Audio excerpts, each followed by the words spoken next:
Welcome back to another episode of Driven in Her Purpose. I'm Rosie Leonore, your host, and I'm so happy that you can join me today for this special Spirit-filled Saturday. Today is extra special because I have a guest with me that is super close to my heart in more ways than one. This is my husband, Fernando, the love of my life here, and he's joined me today so we can partner up in bringing today's message to you. And today's message is 3 fatherly characteristics of God. So let's do this. You ready, baby? Yep. All right, let's go.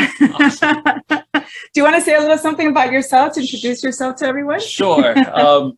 My name is Fernando, and I am a proud stepdad of 2 boys and a beautiful baby girl who's 3 years old. And so I'm getting a wide spectrum of experience from that. And from these years since being married and of course, having the birth of our daughter, there's been so much that I've learned and so much that I've been reflecting on concerning fatherhood. And I believe that fatherhood and motherhood gives us unique insights into God's character and in who he is, as the one who really is behind the creation of both fathers and mothers.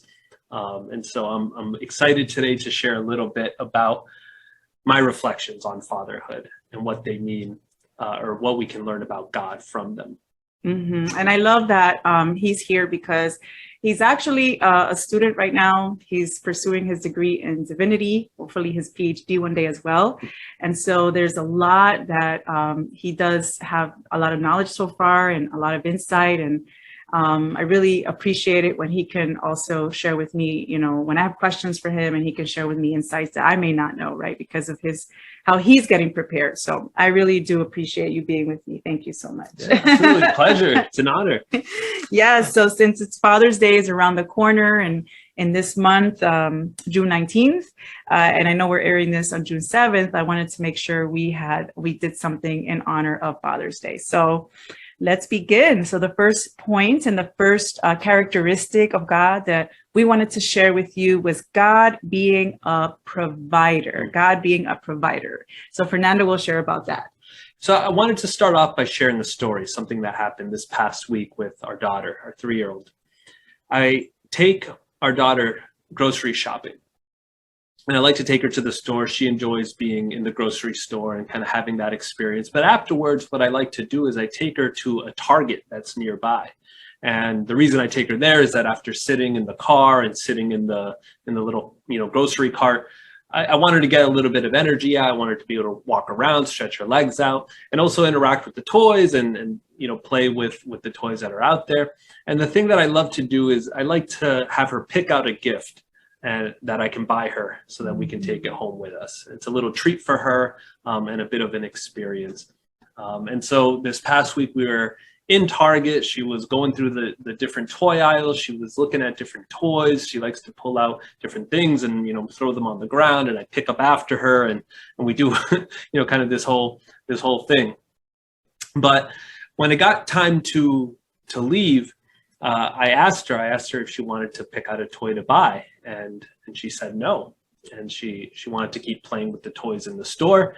So I let her play a little bit longer. I asked her again if she wanted to play or if she wanted to buy a toy. She said no again, and wanted to keep playing. And it kind of time just sort of ran out, and we needed to get back. So I started walking her out of the store. But as we're walking out, she started saying, the toys, I want a toy. So we go back to the toy aisle, and I'm telling her, okay, pick one out to bring back home with us.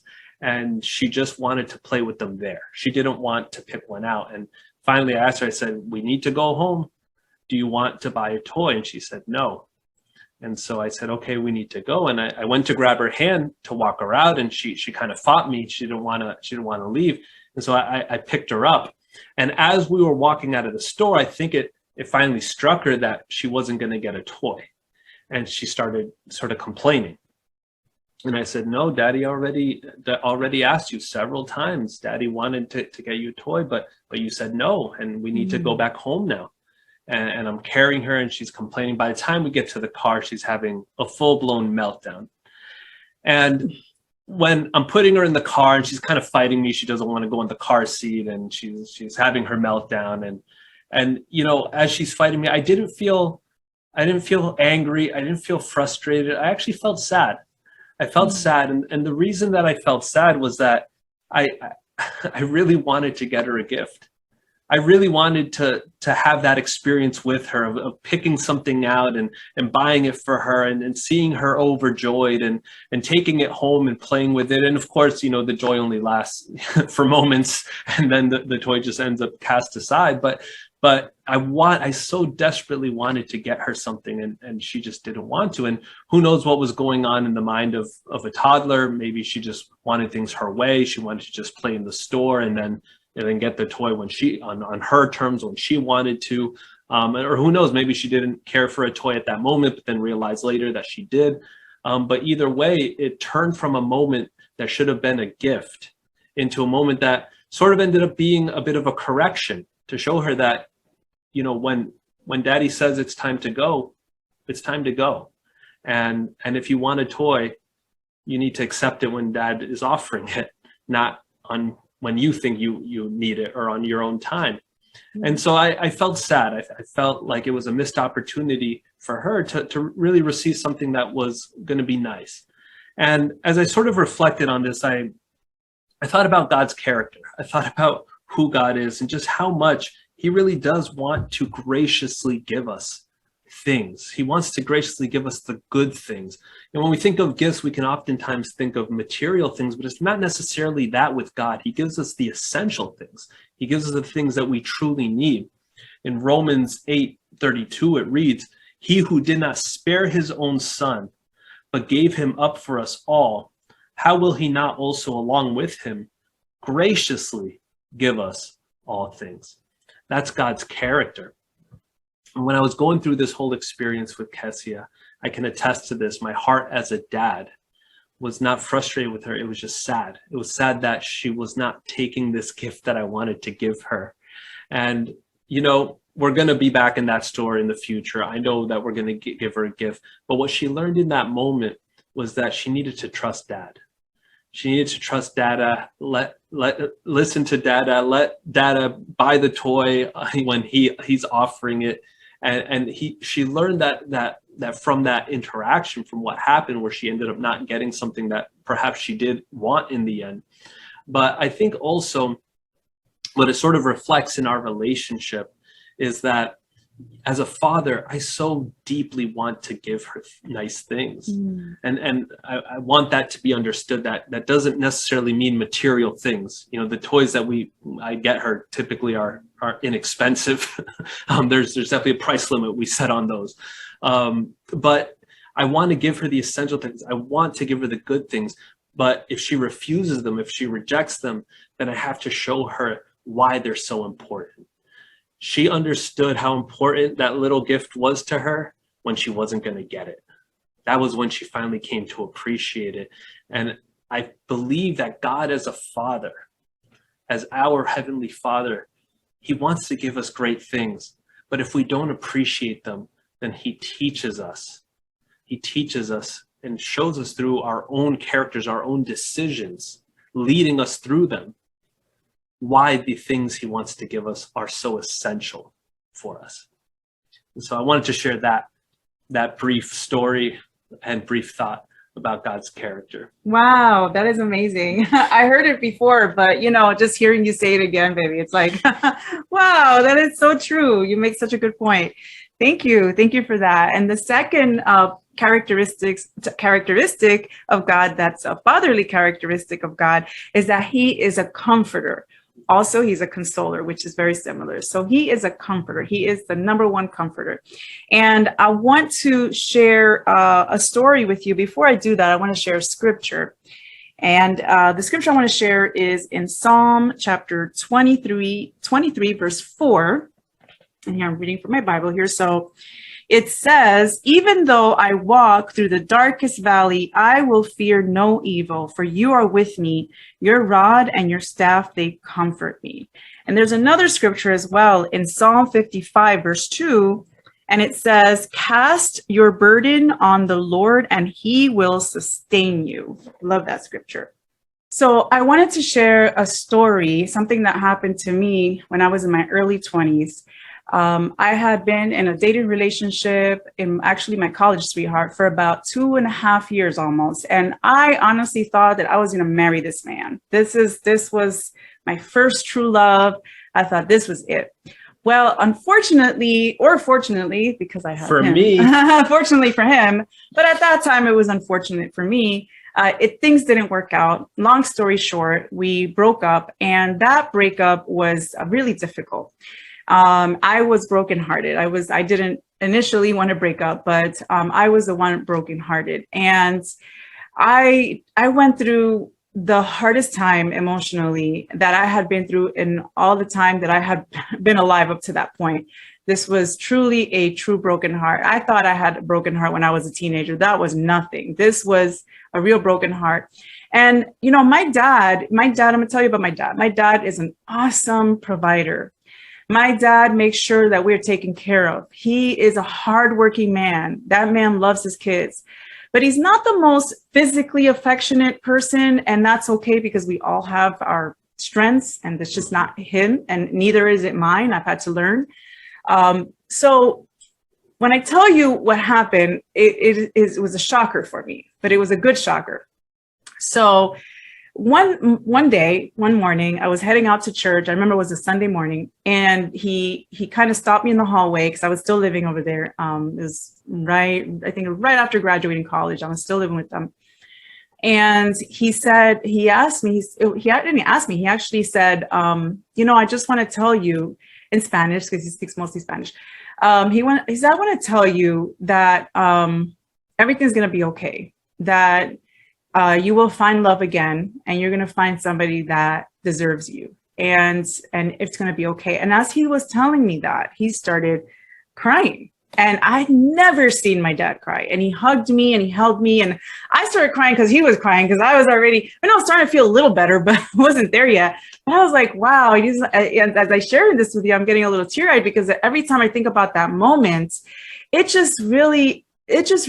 was a shocking moment, but it was a beautiful moment, because I know that is not his thing to hug and to be, that's just not his thing. But I knew the love that he had for me, the concern that he had for me, and the way he wanted to comfort me was to tell me everything's going to be okay. And at the same time, he also empathized with me, because he was sharing like that same pain, similar pain. They didn't want me to suffer, and he actually felt my pain. And so for me, that was so vital. It was, I think, a moment in our relationship that really elevated the way I felt, the way I saw my dad. I always loved him, but I felt like my love for him grew even deeper, because I felt like, man, my dad, wow, like he really cares. Like he truly cares. Like I knew he cared, but like this just took it on to a level that I never thought would be. So that really showed me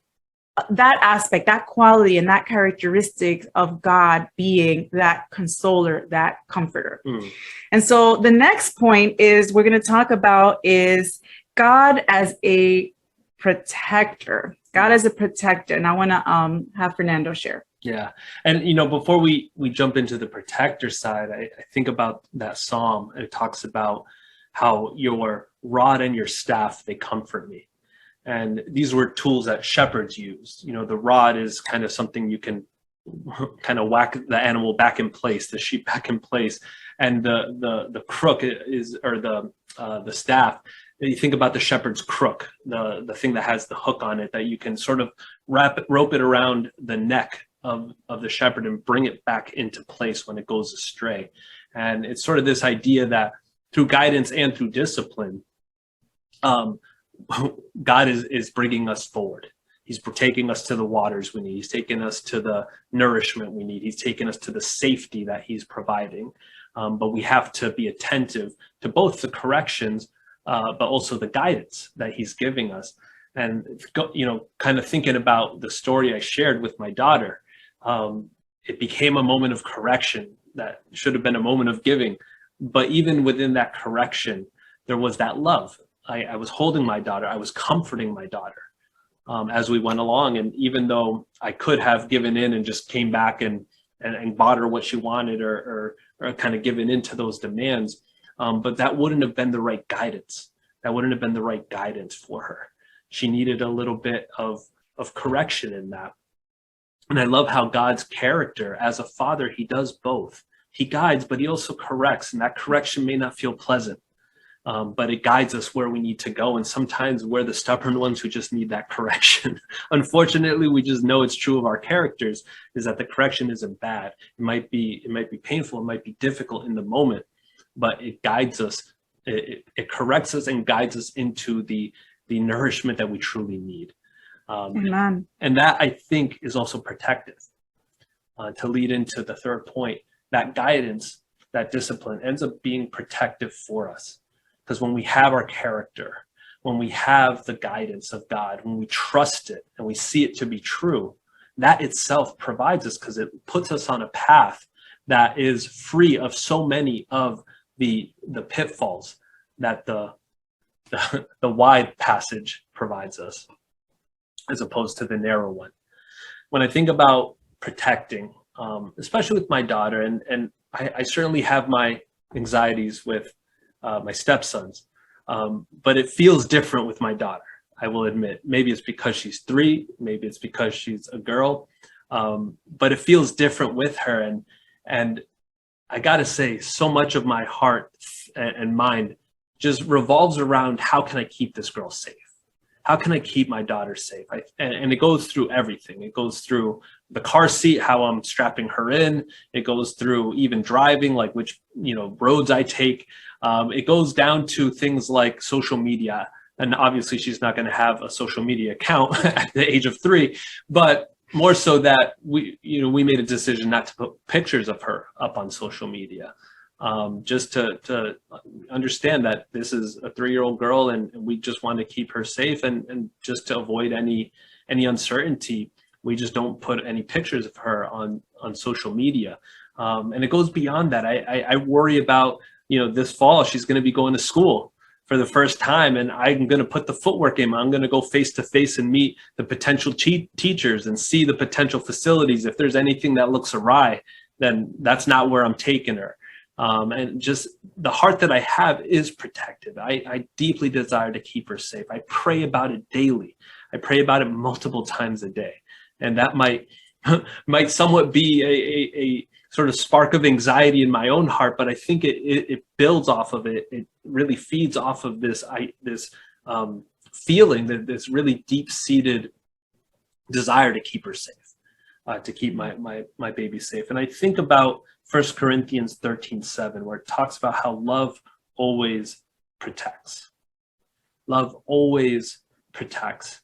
And I can attest to this. There's something about being a dad that just, it makes me want to not just protect, but protect by any means necessary. And I think any dad listening to this can attest that anyone who would harm a child, they'll need to see us. And by the strength that God gives us, and hopefully by the wisdom God gives us, we'll face any challenge that comes in the way of our children. We have that heart, and I believe God put that in us, to be zealous for our children, to be zealous in keeping them safe, to be zealous in keeping them protected. And that is the deepest desire that I have. I think more than anything, even more so than the desire to give her, give her this gift and to be a provider for her. And of course, that's at the top of my character. It's like, I want her to be provided for, and I have to provide for her. I have to be that for her. But being a protector is even more essential to who I am and what God has given me as a father to be. And so that's a bit of my heart around protecting my baby girl. Amen. Thank you so much, baby, for sharing that. Yes. Oh my goodness. Wow. Just hearing you share and just, it warms my heart. And not only because you are a good father, you're a great husband, and I also feel protected too. So thank you. And those are the three characteristics fatherly characteristics that we wanted to share. There are others, of course, but we kind of had to narrow it down to three because if not, we'll take like hours on the show. But we wanted to give some encouragement to you all out there and just honor. I know that honor the fathers, and I know that the majority of my listeners are women. But share this with your husbands, your significant others, your friends, your brothers, your uncles. We definitely want to take some time to honor them. And I also want to encourage the ladies that, we may not have a perfect father here on earth or have had a perfect father here on earth, but we have a perfect Father in heaven who is with us, looks down on us, is next to us, through his Holy Spirit is within us, and we are provided for, we are comforted, and we are protected at minimum. So I hope that this brings you encouragement today on this Spirit-filled Saturday. Thanks again, Fernando, my love, for joining us. Thank you so much. Yeah, pleasure being here. And I hope that this Father's Day is a very encouraging one to all the dads out there. And ladies, I will see you in the next one.